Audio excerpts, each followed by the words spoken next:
Bismillahirrahmanirrahim. Assalamualaikum warahmatullahi ta'ala wabarakatuh.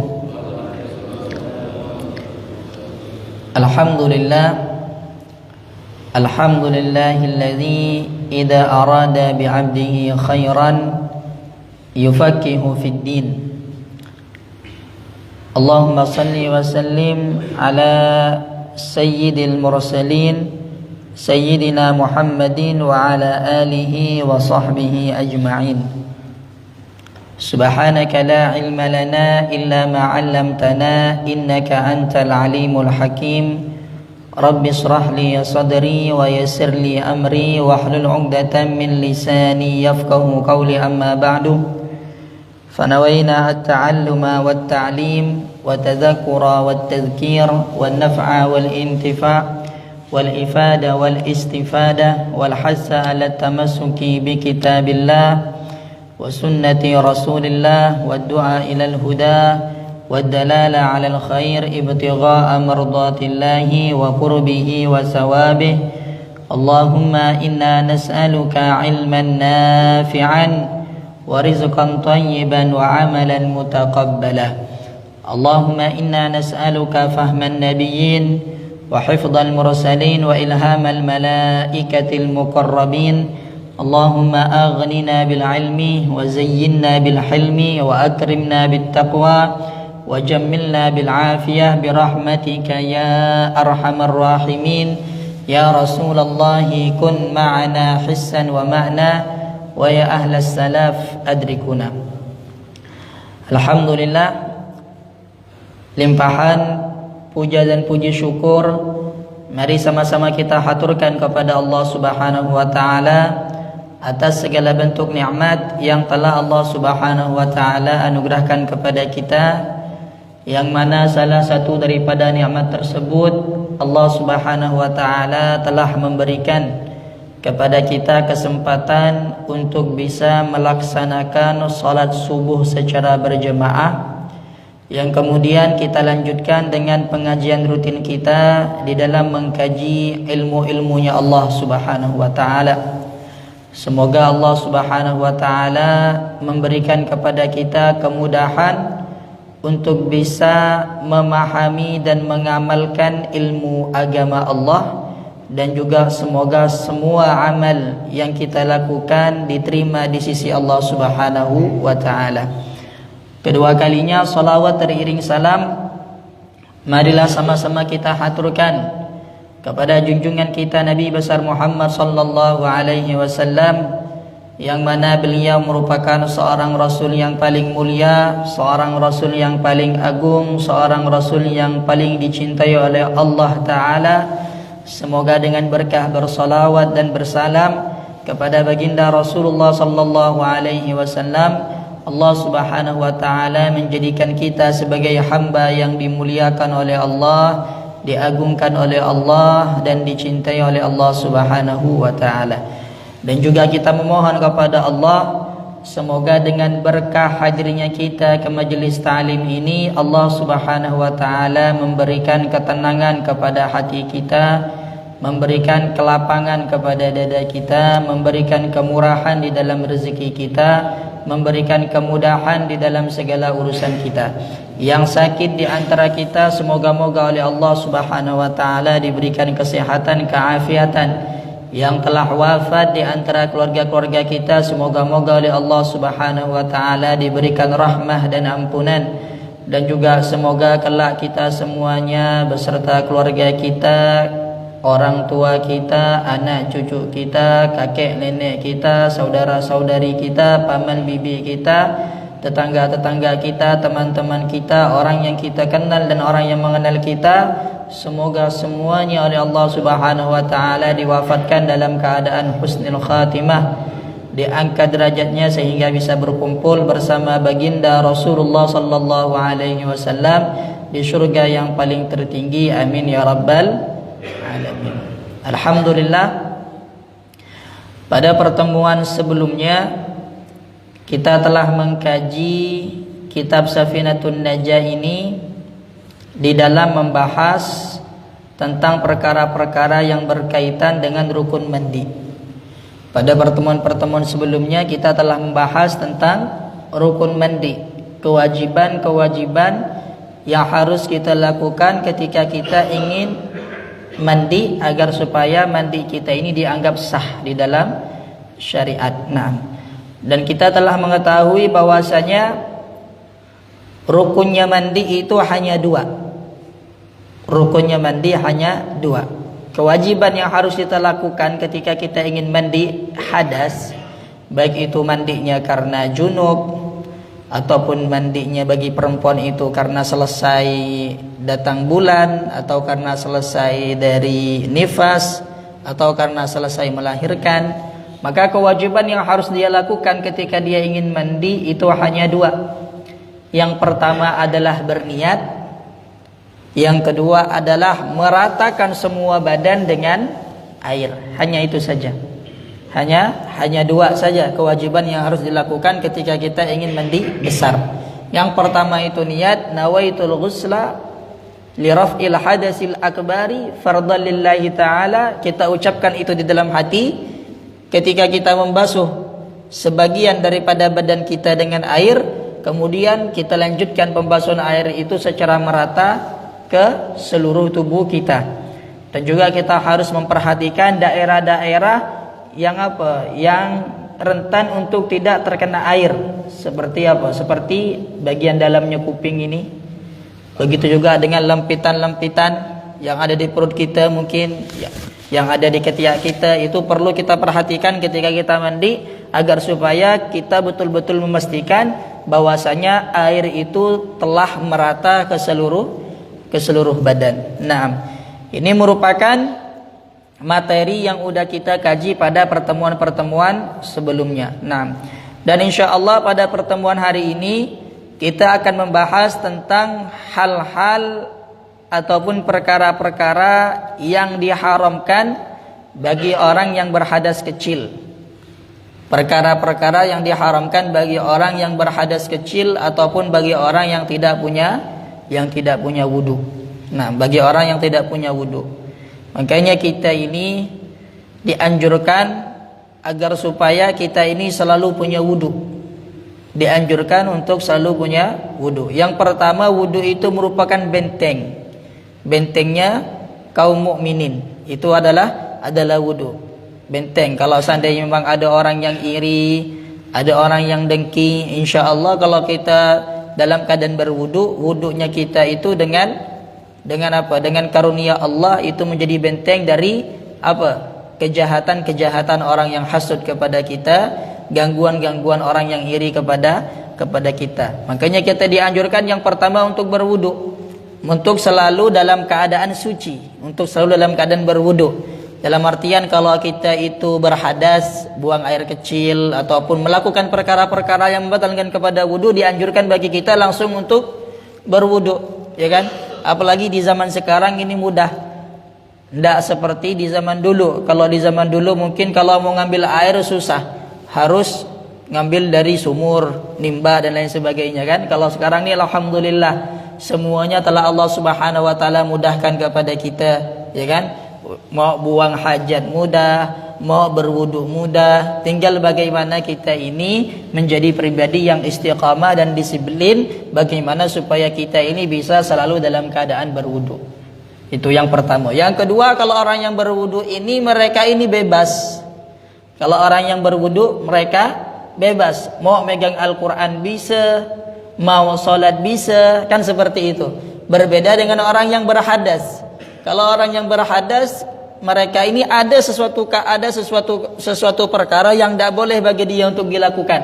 Seperti orang yang berhadas tidak boleh megang Al-Quran, orang yang hadas tidak boleh salat, orang yang hadas tidak boleh tawaf dan lain sebagainya. Ini menunjukkan bahwasanya orang yang tidak punya wudu itu adalah orang yang terpenjara.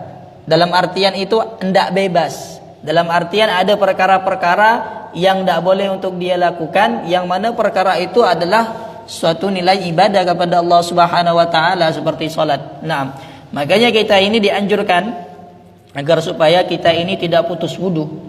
Dianjurkan untuk tidak putus wudu. Melatih diri bagaimana supaya kita tidak putus wudu. Setiap kali kita berhadas, kita ngambil wudu. Setiap kali kita berhadas, kita ngambil wudu. Setiap kali kita berhadas, kita ngambil wudu. Naam. Dan harapannya juga semoga suatu saat Allah Subhanahu wa taala itu mewafatkan kita dalam keadaan berwudu. Mewafatkan kita dalam keadaan suci, tidak berhadas. Naam. Kalau kita udah wafatnya dalam keadaan wudu, maka insya Allah kita akan dibangkitkan oleh Allah Subhanahu wa taala dalam keadaan berwudu. Kalau kita wafatnya dalam keadaan suci dari hadas, maka insya Allah kita oleh Allah Subhanahu wa taala akan dibangkitkan dalam keadaan suci. Sebagaimana yang telah disabdakan oleh baginda Rasulullah sallallahu alaihi wasallam, yub'atsu kullu 'abdin 'ala ma mata 'alaihi, kata Rasulullah sallallahu alaihi wasallam, setiap hamba itu nanti akan Allah Subhanahu wa taala bangkitkan sesuai dengan keadaan seperti apa dia wafatnya. Dia wafatnya dalam keadaan beribadah, dalam keadaan salat, dalam keadaan baca Al-Qur'an, dalam keadaan berzikir, dalam keadaan berpuasa, dalam keadaan berihram haji di sana, maka orang itu akan dibangkitkan dalam keadaan seperti itu, kata baginda Rasulullah sallallahu alaihi wasallam. Ya kan, dalam keadaan berwudu, berarti akan Allah bangkitkan dalam keadaan berwudu, tidak berhadas, dalam keadaan suci. Berbeda yang na'udzubillah itu kalau seandainya wafatnya dalam keadaan maksiat, na'udzubillah, maka akan seperti itu akan Allah Subhanahu wa taala bangkitkan, sebagaimana yang telah disabdakan oleh baginda Rasulullah sallallahu alaihi wasallam, yub'atsu kullu 'abdin 'ala ma mata 'alaihi. Semua hamba itu akan Allah Subhanahu wa taala bangkitkan sesuai dengan keadaan seperti apa dia meninggal. Ya kan? Wafat dalam keadaan taat, maka akan dibangkitkan dalam keadaan taat. Wafat dalam keadaan maksiat, maka akan dibangkitkan dalam keadaan maksiat. Naam. Maka kata Syekh Salim bin Samir Al-Hadrami di dalam kitab beliau Safinatun Najah, banyak orang yang tahu tentang kitab Safinatun Najah ini, Masya Allah. Kitab Safinatun Najah ini merupakan salah satu kitab yang terkenal di Indonesia. Hampir di semua pesantren ahli sunnah wal jamaah pasti yang namanya kitab Safinatun Najah ini dipelajari. Cuman banyak orang yang tidak tahu pengarangnya siapa dan pengarangnya itu dari mana. Kitab Safinatun Najah ini yang ngarang itu adalah Syekh Salim bin Samir Al-Hadrami. Syekh Salim bin Samir Al-Hadrami. Kalau udah bilang Al-Hadrami itu berarti beliau dari Hadramut. Beliau ini dari Hadramut, dari negeri Yaman. Ya kan? Jadi kitab Sulamut Taufik ini pengarangnya dari negeri Yaman, dari provinsi Hadramut. Makanya nama beliau adalah Al-Hadrami, dari Hadramut. Naam. Dan dikatakan bahwasanya beliau ini wafatnya di Indonesia. Pengarang kitab Safinatun Najah ini wafatnya di Indonesia. Beliau berhijrah dari Yaman itu ke Indonesia dan akhirnya wafatnya di Indonesia. Makamnya itu kalau tidak salah yang pernah kita baca itu di daerah Betawi. Di daerah Betawi wafatnya beliau ini. Insya Allah bisa kita cari, bisa kita ziarahi. Yang mana kitabnya beliau ini sangat banyak keberkahannya, sehingga sampai sekarang kitabnya beliau masih tetap dipelajari. Ya kan? Yang terkenal di Indonesia ini dua, kitab Safinatun Najah sama kitab Sulamut Taufik. Ya kan? Sampai kata Kiai Zubair Muntasar, itu salah satu pengasuh pondok pesantren di Madura, pesantren Nurul Khalil, kata beliau, kalau keluar dari pesantren anak ini, walaupun dia tidak kuliah, keluar insya Allah predikatnya S2 katanya. Predikatnya S2 kalau keluar dari pondok saya. Apa maksudnya S2? yakni hatam kitab S, Safinah, kitab Safinatun Najah sama kitab Sulamut Taufik, kata beliau. Jadi kalau keluar dari pondok pesantren anak, insya Allah gelar S2 tetap dia dapat. Apa maksudnya gelar S2 itu? Yakni hatam kitab Safinatun Najah sama hatam kitab Sulamut Taufik. Karena memang keberkahan yang sangat luar biasa yang ada di dalam kitab Safinah sama yang ada di kitab Sulamut Taufik itu. Dan kalau kita insya Allah kita betul-betul faham dan betul-betul kita amalkan apa-apa yang ada di kitab Safinatun Najah dan apa-apa yang ada di kitab Sulamut Taufik, maka insya-Allah itu sudah cukup bagi kita untuk menjadi hamba yang beribadah kepada Allah Subhanahu wa taala yang sesuai dengan tuntunan yang telah diajarkan oleh baginda Rasulullah sallallahu alaihi wasallam. Naam. Maka kata Syekh Salim bin Samir Al-Hadrami di dalam kitab beliau, kitab Safinatun Najah. Apa kata beliau? Man intaqada wudu'uhu haruma alaihi arba'atu asya'. Barang siapa yang wudunya batal, barang siapa yang tidak punya wudu, maka haram atas dia itu 4 perkara. Tidak boleh bagi dia itu melakukan 4 perkara ini. Yang pertama apa? As-salatu. Yang pertama adalah salat. Wa tawafu. Yang kedua adalah tawaf. Wa mashul mushafi. Dan menyentuh mushaf. Wa hamluhu. Dan juga membawa mushaf. Ini ada 4 perkara yang haram, tidak boleh dilakukan bagi orang yang tidak punya wudu.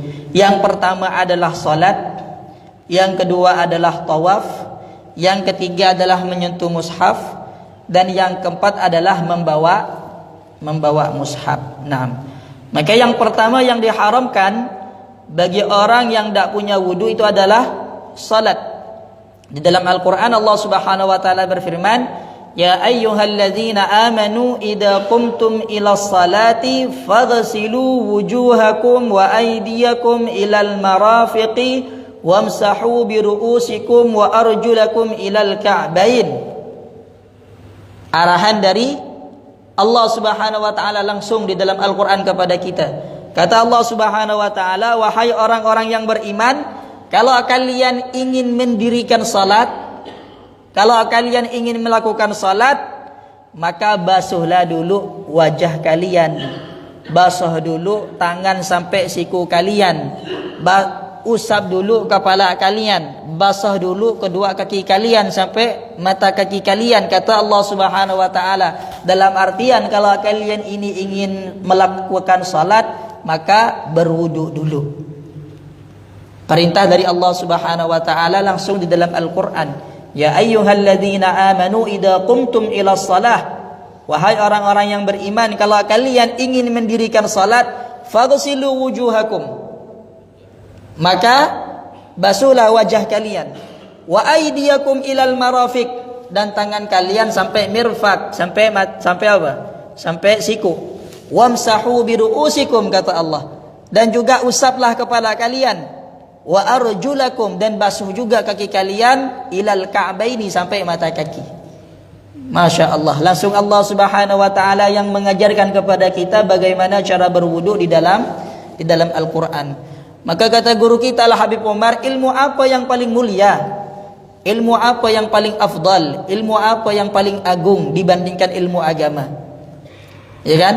Kalau kita kepengen mau membanding-bandingkan ilmu, walaupun semua ilmu itu penting, walaupun semua ilmu itu bagus, selama ilmu itu tidak ada unsur negatifnya, tetapi yang paling mulia, yang paling agung itu ilmu apa? Apakah ilmu biologi? Apakah ilmu fisika? Apakah ilmu kimia yang diajarkan di sekolah-sekolah kita? Dibandingkan dengan ilmu agama yang pengajarnya itu langsung adalah Allah Subhanahu wa taala. Allah yang bilang, yang mengajarkan kepada kita, yang disampaikan melalui baginda Rasulullah sallallahu alaihi wasallam. Kata Allah Subhanahu wa taala, kalau kalian mau salat, ini langsung dari Allah. Kalau kalian mau salat, maka basuh wajah kalian, basuh tangan kalian, usap kepala kalian, dan basuh kedua kaki kalian. Kata Allah Subhanahu wa taala. Maka alhamdulillah Allah Subhanahu wa taala pada hari ini telah memberikan kepada kita kesempatan untuk bisa duduk mengkaji ilmunya Allah Subhanahu wa taala.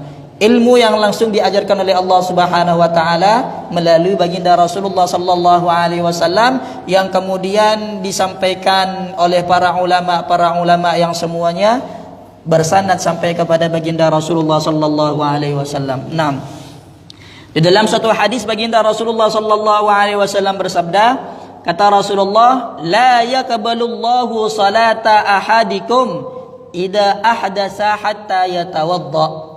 Kata Rasulullah sallallahu alaihi wasallam, la yaqbalullahu salata ahadikum. Allah Subhanahu wa taala tidak akan menerima salat salah satu di antara kalian idza ahdasa, kalau berhadas.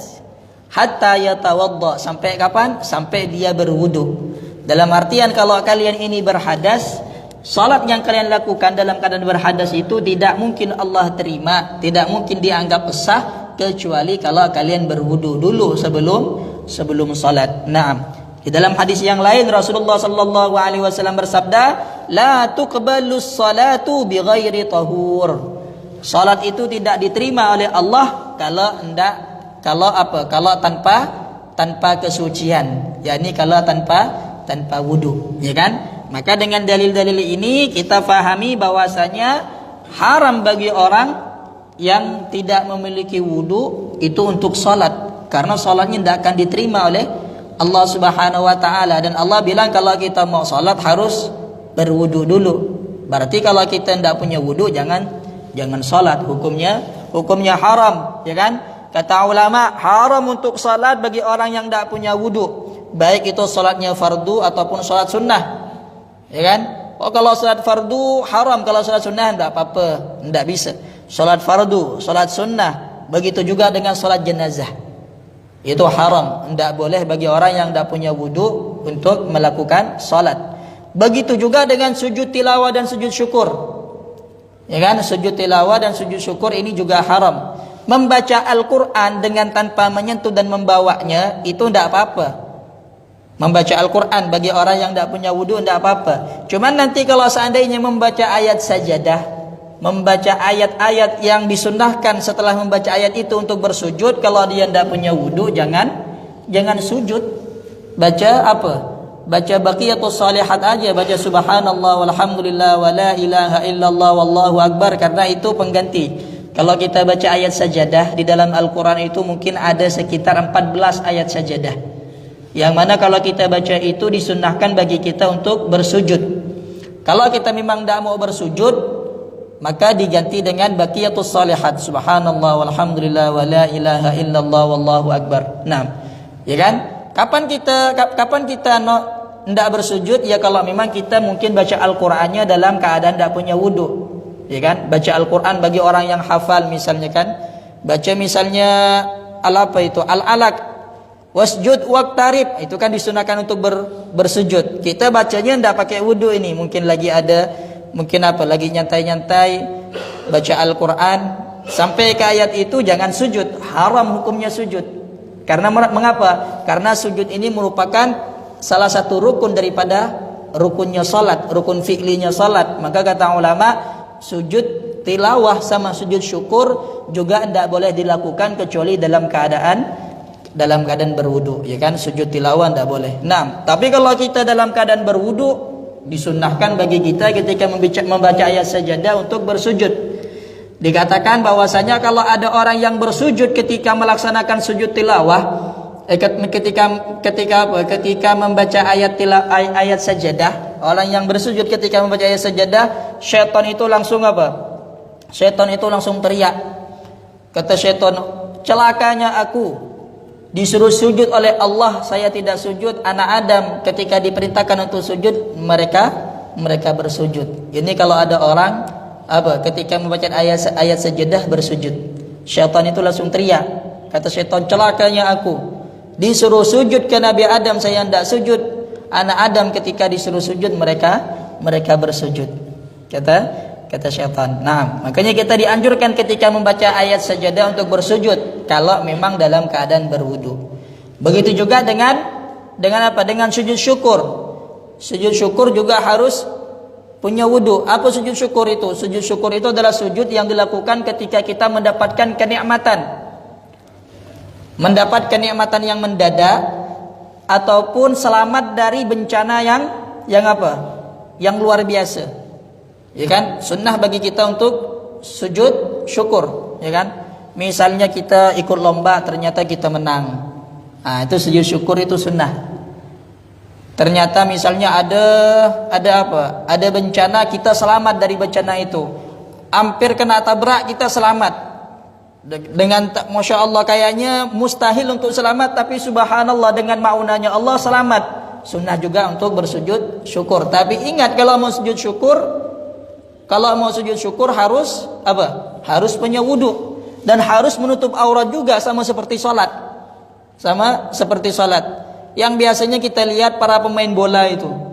Pemain bola celananya di atas lutut. Agal sujud syukur. Wallahu a'lam itu sujud apa itu.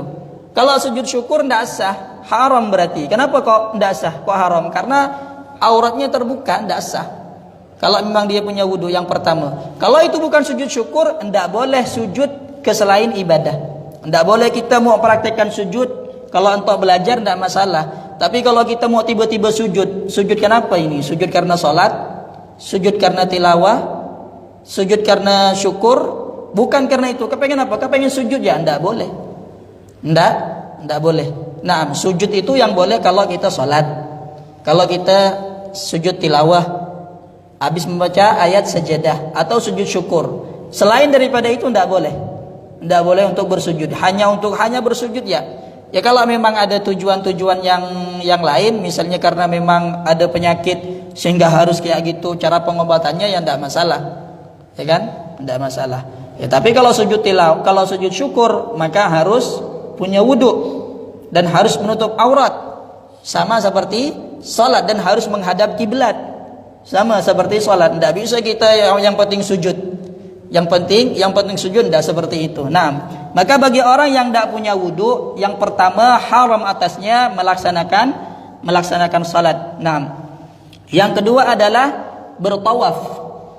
Bertawaf juga haram. Apa itu tawaf?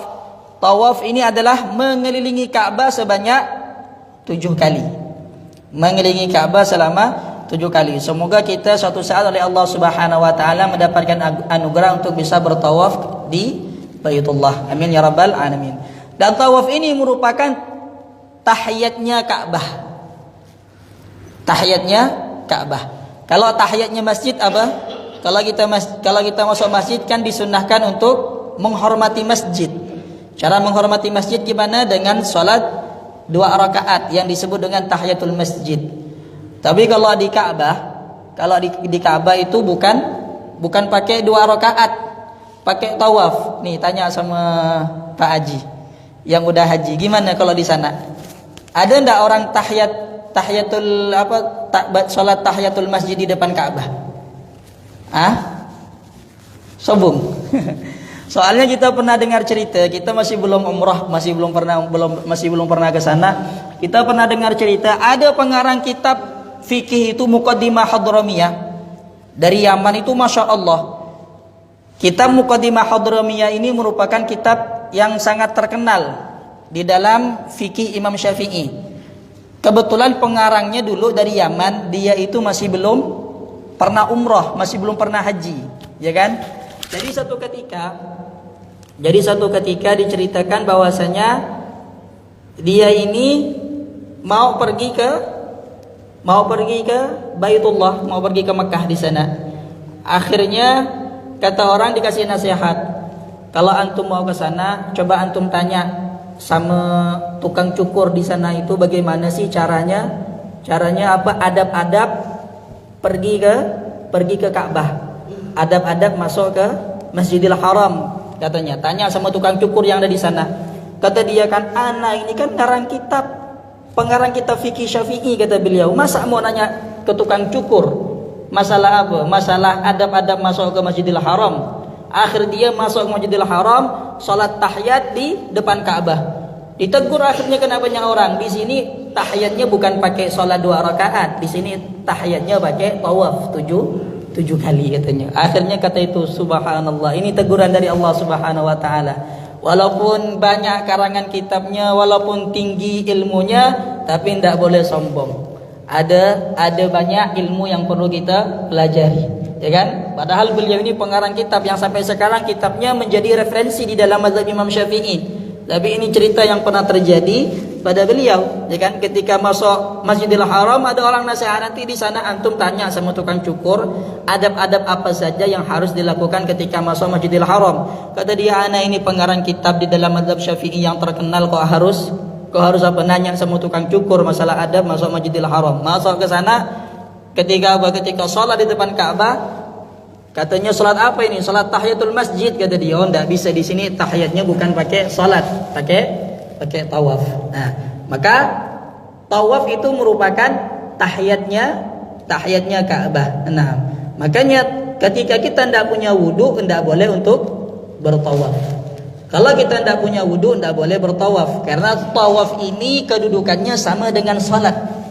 Nah, kata Rasulullah sallallahu alaihi wasallam, at-tawafu haulal baiti mislus salah.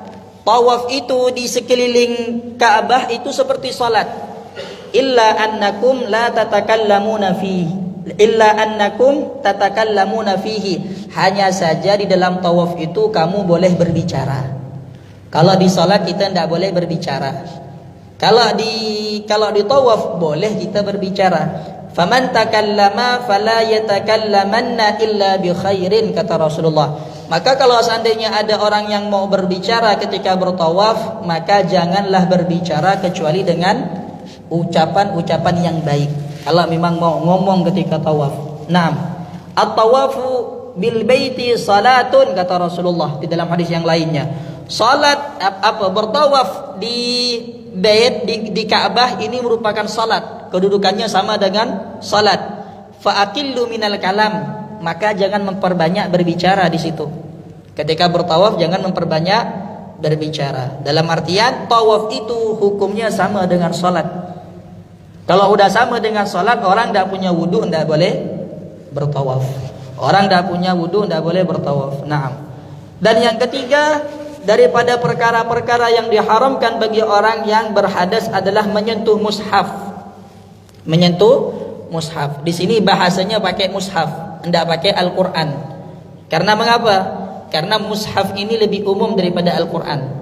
Kalau Al-Quran itu dari Al-Fatihah sampai An-Nas itu baru disebut Al-Quran. Kalau mushaf hanya Bismillahirrahmanirrahim aja itu udah disebut mushaf. Makanya pakai mushaf, pakai bahasa mushaf karena lebih umum. Kalau Al-Quran, haram menyentuh Al-Quran berarti haram menyentuh apa? Menyentuh kertas yang di dalamnya ditulis Al-Fatihah sampai An-Nas. Nah, ini terlalu khusus. Kita mau yang lebih umum. Jangankan menyentuh yang di dalamnya ditulis dari Al-Fatihah sampai An-Nas. Menyentuh bismillah saja. Kalau itu bismillah adalah mushaf, maka haram bagi kita menyentuhnya. Tidak perlu Al-Quran yang sempurna. Menyentuh kertas yang di dalamnya ada ayat Al-Quran, maka itu juga haram, dan itu disebut dengan mushaf. yakni lembaran-lembaran yang di situ ada ayat Al-Qur'annya disebut dengan mushaf. Ini juga haram. Nah, Allah Subhanahu wa taala berfirman di dalam Al-Qur'an, kata Allah, la yamassuhu illal mutahharun. Tidak boleh menyentuh kepada mushaf ini, tidak boleh menyentuh kepada Al-Qur'an kecuali orang-orang yang suci, orang-orang yang punya wudu, maksudnya adalah orang-orang yang punya wudu. Nah, terus yang dimaksud dengan mushaf itu apa? Mushaf itu apa? Kata ulama, mushaf ini adalah sesuatu yang ditulis padanya ayat Al-Quran, walaupun hanya setengah ayat. Walaupun hanya setengah ayat. Yang penting di situ dituliskan ayat Al-Quran. Kayak Alhamdulillahirabbil alamin, ini kan satu ayat. Alhamdulillah setengah ayat. Ditulis Alhamdulillah misalnya di kertas, Alhamdulillah, maka ini disebut dengan mushaf. Ini kan setengah ayat, walaupun setengah ayat, selama itu adalah ayat Al-Quran, maka itu adalah mushaf. Kalau udah mushaf tidak boleh disentuh kalau tidak punya wudu. Nah, jadi yang dikatakan mushaf yang haram disentuh bagi orang yang tidak punya wudu adalah sesuatu yang ditulis padanya ayat Al-Quran walaupun setengah ayat, yang mana ditulisnya itu dengan niat untuk dipelajari ataupun untuk dibaca. Jadi mushaf ini penulisan, apakah ini mushaf atau enggak, itu kembali lagi kepada niatnya orang yang menulis. Alhamdulillah ini banyak kemungkinan. Lafaz alhamdulillah. Terkadang ada orang nulis alhamdulillah tapi niatnya kepengen apa? Mengarang kitab atau menulis alhamdulillah saja sebagai zikiran, bukan ayat Al-Quran. Maka yang seperti itu bukan dikatakan mushaf. Ada orang nulis alhamdulillah. Apa maksud kamu nulis alhamdulillah ini? Maksud saya nulis alhamdulillah menulis ayat Al-Quran. Oh, berarti ini mushaf. Tidak boleh disentuh. Ada orang nulis alhamdulillah. Apa maksudnya nulis alhamdulillah? mau nulis zikiran. Alhamdulillah merupakan zikir. Ya kan, subhanallah, subhanallah, alhamdulillah, alhamdulillah, Allahu akbar, Allahu akbar. Anak mau nulis alhamdulillah yang merupakan zikir. Oh, berarti ini bukan mushaf. Karena yang dia niatkan bukan menulis Al-Qur'an. Bukan menulis Al-Qur'an, tapi niatnya menulis zikiran yang berupa alhamdulillah. Kalau dia nulisnya alhamdulillah, apa ini alhamdulillah ini? Oh, ini alhamdulillah surat pertama daripada surat kedua daripada surat Al-Fatihah. Bismillahirrahmanirrahim. Alhamdulillah ya rabbil alamin. Oh, berarti ini mushaf. Tergantung daripada orang yang menulis. Nah, dan juga orang yang menulis itu menulisnya untuk dibaca. Kalau ada orang yang menulis bukan untuk dibaca tapi untuk hiasan, seperti nulis kaligrafi di dinding. Ya kan, di sini ini mau ditulis nih. Mau ditulis nanti insyaallah kaligrafi, innama ya'muru masajidallahi man amana billahi wal yaumil akhir. Ini apa hukumnya menyentuh nanti ayat Al-Qur'an yang ada di kaligrafi ini? Tergantung orang yang menulis. Menulis untuk apa? Kalau menulis untuk dibaca dan dipelajari berarti mushaf walaupun ditulis di dinding. Jadi tidak mesti di kertas. Kalau ditulis di dinding, ditulis di papan tulis, ditulis di kulit, ditulis di tongkat misalnya. Kalau niatnya adalah menulis Al-Quran dengan ayat Al-Quran, maka itu mushaf, tidak boleh dipegang kalau tidak punya wudu. Tapi kalau ditulisnya untuk tabarukan, ditulisnya untuk hiasan, maka itu tidak dikatakan mushaf, tidak apa-apa disentuh. Karena ditulisnya bukan untuk dibaca, hanya untuk hiasan. Nah, ini merupakan keharaman yang ketiga bagi orang yang tidak punya wudu, yaitu menyentuh mushaf, ya kan? Menyentuh mushaf. Kita katakan menyentuh mushaf ini lebih umum daripada menyentuh Al-Qur'an. Nah, begitu juga menyentuh kantongnya Al-Qur'an. Begitu juga menyentuh kotaknya Al-Qur'an. Terkadang ada Al-Qur'an yang ada kotaknya itu kan dimasukkan. Nah, itu juga kalau Al-Qur'annya ada di dalam, menyentuhnya itu haram. Kalau Al-Qur'annya di dalam, menyentuhnya haram. Menyentuh kantongnya Al-Qur'an, terkadang ada kantongnya Al-Qur'an dimasukkan, itu juga kalau Al-Qur'annya ada di dalam, maka hukum menyentuhnya itu haram juga. Nah, kalau kulitnya gimana? Kulit Al-Qur'an, lebih-lebih kalau Al-Qur'annya kulitnya itu sudah lepas dari Al-Qur'an. Kata ulama, kulitnya Al-Qur'an, dia bukan Al-Qur'an nih, kulitnya. Tapi karena dia itu bersambung dengan Al-Qur'an, akhirnya juga haram untuk disentuh, kan seperti itu. Makanya sesuatu yang tidak mulia ketika bersambung dengan sesuatu yang mulia akan menjadi mulia, kan seperti itu. Sebenarnya kulitnya itu kan bukan Al-Qur'an, tapi karena dia itu ditempel ke Al-Qur'an, menjadi kulitnya Al-Qur'an, orang yang tak punya wudu juga ndak boleh megang. Kalau kulitnya itu terlepas sekarang, gimana hukumnya? Kulit yang sudah terlepas, apakah haram juga untuk disentuh? Kan udah ndak tersambung dengan Al-Qur'an. Kata ulama, dilihat dulu, kira-kira kulit yang terputus itu, yang terlepas dari Al-Qur'an, masih dibilang kulit Al-Qur'an enggak? Kalau masih dibilang, oh ini kulit Al-Qur'an, oh berarti dia Al-Qur'an. Kalau karena orang dilihat itu, oh ini bukan kulit Al-Qur'an, enggak nyangka kalau ini kulit Al-Qur'an. Misalnya ada kulit Al-Qur'an yang udah lepas, lalu kena kita gambarkan, ada terkadang tuh tulisan Al-Qur'anul Karim, ya kan? Itu gambarnya kena kita dibuka. Habis itu sekiranya tidak ada warna apa-apa, hanya tinggal kulit dengan warna polos. Sekiranya orang lihat, ini kayak tidak tahu ini kulit apa ini, kulit kitab apa, tidak tahu dia kan. Sekiranya orang yang melihat itu tidak menyangka bahwasanya itu adalah kulit Al-Qur'an, maka sekarang tidak apa-apa. Karena hubungannya dengan Al-Qur'an sudah lepas sudah. Tapi kalau kulit Al-Qur'an, yang biasa itu kan terlepas. Kulit Al-Qur'an terlepas itu masih ada tulisan Al-Qur'annya. Orang lihat, oh ini kulit Al-Qur'an ini. Maka kalau masih dibilang kulit Al-Qur'an, walaupun sudah terlepas, juga tetap haram untuk dipegang. Nah, ini merupakan keharaman yang ketiga. Ada menyentuh Al-Qur'an, ada juga membawa Al-Qur'an. Membawa Al-Qur'an ini juga hukumnya haram. Dan insya Allah keharaman yang keempat daripada orang yang tidak punya wudu akan kita bahas pada pertemuan berikutnya insyaallah. Kita memohon kepada Allah Subhanahu wa taala semoga apa-apa yang sudah kita kaji bisa kita fahami dan bisa kita amalkan dalam kehidupan kita sehari-hari. Intinya bahwasanya bagi orang yang tidak punya wudu ini ada 4 perkara yang haram untuk dilakukan. Yang pertama salat, yang kedua tawaf, yang ketiga menyentuh Al-Quran, dan yang keempat adalah membawa Al-Quran. Maka kita memohon kepada Allah, semoga Allah Subhanahu wa taala memberikan kepada kita kemudahan untuk bisa memahami ilmu agamanya dan mengamalkan ilmu agama yang kita fahami dalam kehidupan kita sehari-hari, sehingga kita bisa betul-betul menjadi hamba yang beribadah kepada Allah sesuai dengan tuntunan yang telah diajarkan oleh syariat. Amin amin ya rabbal alamin. Wallahu alam bissawab. Ala hadhihi niyya wa ala kulli niyatin salihah wa ala man wa salafuna salih wa ala man waqtu zaman wa ala man wa syekhuna al-habib Umar wa ma alim Allah subhanahu wa ta'ala min niyatin salihah al-musila ila ridwanillah wal murafaqa bi rasulillah sallallahu alaihi wasallam zahiran wa batinan fi khairin wa lutfin wa afiyah wa ila hadratin nabi Muhammad sallallahu alaihi wasallam. Al-Fatihah. A'udzu billahi minasyaitonir rajim. Bismillahirrahmanirrahim. Alhamdulillahi rabbil alamin arrahmanir rahim maliki yaumiddin. Iyyaka na'budu wa iyyaka nasta'in ihdinas siratal mustaqim siratal ladzina an'amta 'alaihim ghairil maghdubi 'alaihim waladdallin. Amin. Subhanakallahumma wa bihamdika asyhadu an la ilaha illa anta astaghfiruka wa atubu ilaik. Assalamualaikum warahmatullahi taala wabarakatuh.